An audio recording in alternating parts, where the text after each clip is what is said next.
And hello everybody, welcome back to the channel. David Lammy has been absolutely decimated in the House of Commons.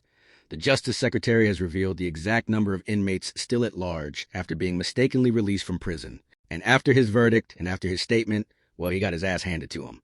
This is a must-watch, guys. As always, please do hit the like button and hit the subscribe button, and let's have a watch of this. You've seen the state of this country. Now, Mr. Speaker, we're back here again then. At least the Justice Secretary gets some use out of his new suit. But where has Wednesday's bombast and bravado gone? Get a grip, man, he thundered last week without even a hint of irony. None of that today, was there? And why is that? Even his colleagues in government are now turning on him, some with unbridled contempt. Well, it's because, like increasing numbers of criminals in our jails, the Justice Secretary just doesn't know whether he's coming or going. The handling is terrible was the verdict of a cabinet minister. Just rank incompetence. Cowardly, frankly, pretty dodgy was the verdict of another. Before long, the Prime Minister will be saying he has full confidence in him, and we all know what that means. You don't want that. Look, 2 weeks ago, he came to the House and he said he had put in place the strongest checks ever to stop releases in error. 48 hours later, another prisoner with a history of sex offenses was released in error. 7 days later, and a fraudster is let out the very day he was sentenced to 45 months inside. And today, he admits that he's lost another prisoner that same day. They're lambies, lags, a whole new category of criminal who can just waltz out of prison, despite having the strongest ever checks introduced by this Justice Secretary. The public are being endangered as this circus rumbles on week after week with no end in sight. He can't just hide behind the inquiry that he's commissioned. When will he put a stop to it? He couldn't even get the head of the review, Lynn Owens, named right last week. Ann Owens.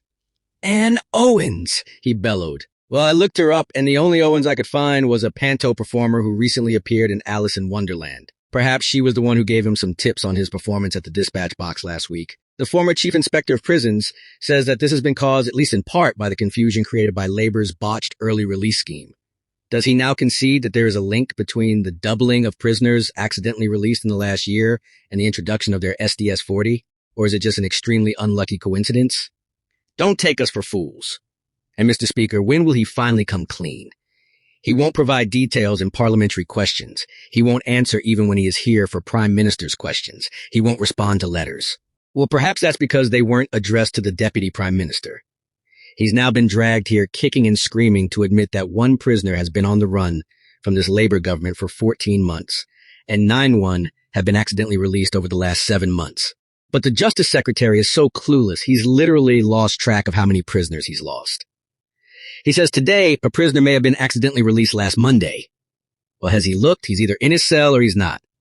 What a complete and utter farce he's presiding over. As we all suspected, the crisis on his government's watch is even bigger than he dared admit. That's why he wouldn't say anything last week. Prisoners are being accidentally released nearly every other day and putting his constituents at risk.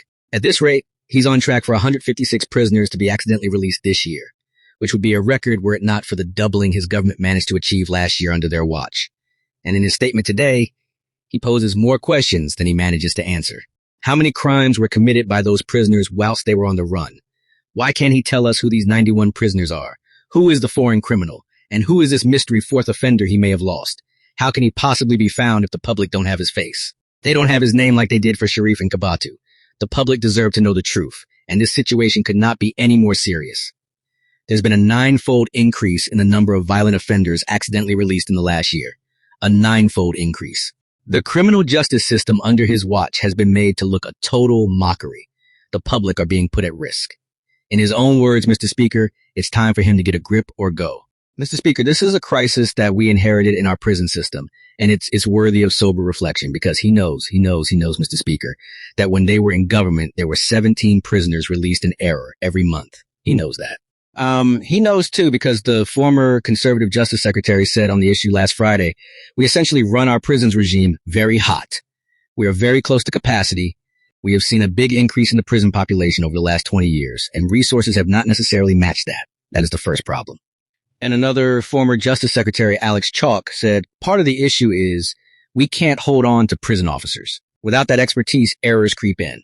And he himself also challenged their record in office, so he knows that this is a cross-party issue that, of course, we have to grip. Now, I said that I put in place those checks, and I stand by the checks that I put in. I also said in my statement that the cases that we are uncovering, many of them occurred before those checks were in place. And another case involved an error that was in the court system. And that's why this new query process is very important indeed. And it is the case that we had to introduce SDS 40. And he knows why that's the case, because his government just in the last few months in office made 3 different changes to their early release scheme. So worried were they about prison capacity, a prison capacity issue that we inherited. He knows 500 extra places in the prison system is all that they built in 14 years in office. 14 years, and we've pledged 14,000 by 2031. He also knows like night follows day if you cut officers by almost 50%. It's what they did in office. You cut those officers and then you recruit new officers, as we've attempted to do. These are very junior people working hard, and I thank them for all that they're doing.